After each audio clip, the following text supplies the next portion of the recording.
उन्होंने जिस तरीके की बयानबाजी हमारी राष्ट्रीय नेता श्रीमती सोनिया गांधी जी के बारे में करी है, केंद्र से जो हिमाचल को पैसा आ रहा है वो सोनिया गांधी जी को दिया जाता है। इलिटरेट व्यक्ति, अनपढ़ व्यक्ति भी इस तरीके की बातें नहीं करेगा। अगर वो एक हफ्ते के अंदर माफी नहीं मांगती हैं तो हम उनके ऊपर जो है वो मानहानि का दावा ठोकेंगे। को कोर्ट के अंदर आकर अपनी बात रखनी होगी कि किस बुनियाद पे उन्होंने सोनिया गांधी जी के ऊपर इतने गंभीर आरोप लगाए हैं।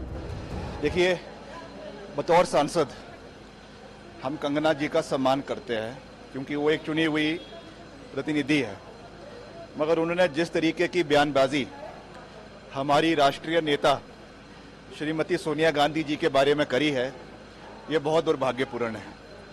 और जिस तरीके की उन्होंने बात कही कि हिमाचल का जो सहयोग है, जो पैसा है, केंद्र से जो हिमाचल को पैसा आ रहा है वो सोनिया गांधी जी को दिया जाता है। मैं समझता हूं कि कोई इलिटरेट व्यक्ति, अनपढ़ व्यक्ति भी इस तरीके की बातें नहीं करेगा।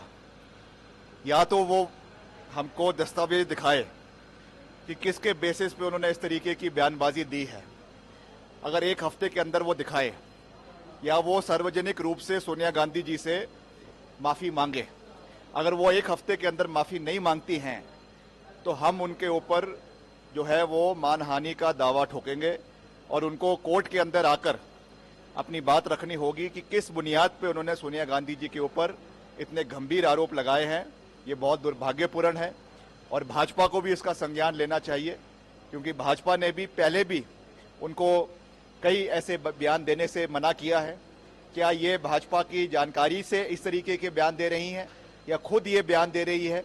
इसका संज्ञान भी भारतीय जनता पार्टी को लेना चाहिए। इसके अलावा आपने वोट की बात की, चेकिंग करने की बात की, किस तरह की नहीं, मैंने ये कहा है कि जितने भी संगठन हैं, जितने भी संस्थान हैं, उनके अंदर समय के ऊपर रिफॉर्म्स आने चाहिए, क्योंकि जिस तरीके से प्रदेश के अंदर एक माहौल बना है उसको ठीक करना हम सबका दायित्व है और उसके लिए हम पूरा प्रयास कर रहे हैं। मैंने विधानसभा के अंदर भी कहा कि सब चीज़ें कानून के दायरे में रहकर ही होगी, मगर प्रदेश के लोगों की जो एक कहीं ना कहीं प्रश्न उठाए जा रहे हैं, उसके लिए पारदर्शिता लाना, ट्रांसपेरेंसी लाना हर संगठन के अंदर, हर बॉडी के अंदर, हर रिलीजियस बॉडी के अंदर बहुत आवश्यक होता है।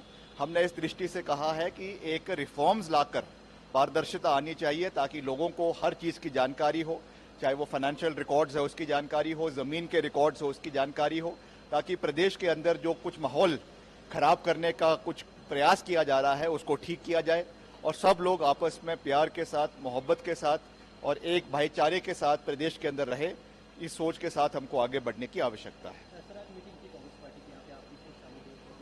नहीं, हमारे नए इंचार्ज, आज को इंचार्ज आदरणीय विद्युत चौधरी जी यहाँ पर आए हैं। संगठन के पुराने व्यक्ति हैं, उन्हें यहाँ पे जिम्मेवारी दी गई है, हम उनका स्वागत करते हैं और आने वाले समय में संगठन को और मजबूत करने की आवश्यकता है। चुनाव बेशक 2027 में है, मगर आज से ही हमें हर विधानसभा क्षेत्र में जाकर, हर जिले में जाकर, हर ब्लॉक में जाकर, हर बूथ में जाकर नए पार्टी में नए संचार को, नए जो है वो खून को लाने की आवश्यकता है, युवाओं को लाने की आवश्यकता है। इस दृष्टि से कार्य करने की आवश्यकता है और इसको और मजबूती के साथ आने वाले समय में लॉन्च किया जाए, इसके लिए हम बात भी करेंगे और इसको हम मजबूत करने का प्रयास। अगर आप ये वीडियो YouTube पर देख रहे हैं तो हमारे चैनल को सब्सक्राइब करें और बेल आइकन को दबाना ना भूलें। अगर आप Facebook पर ये वीडियो देख रहे हैं तो हमारे पेज को लाइक करें।